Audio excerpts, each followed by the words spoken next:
ganito na lang. Pagkagising pa lang, nararamdaman ko na ang bigat. Mga deadline, gawain, pressure, lahat sabay-sabay. Ang hirap huminga minsan.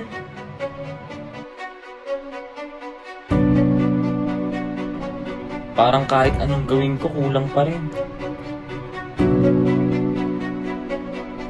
Ang daming dapat tapusin, pero ayaw gumana ng utak ko. Pakiramdam ko ako lang nahuhuli.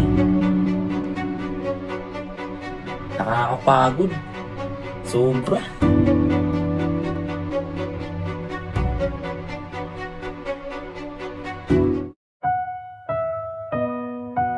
Siguro, kailangan ko lang huminto sandali. Hindi para sumuko, kundi para huminga. Hindi ko kailangan tapusin lahat ngayon.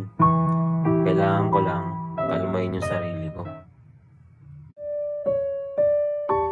Minsan, hindi mo kailangan labanan ng stress. Kailangan mo lang itong unawain. Sa bawat hinga, natuto akong pakalmahin ng sarili ko.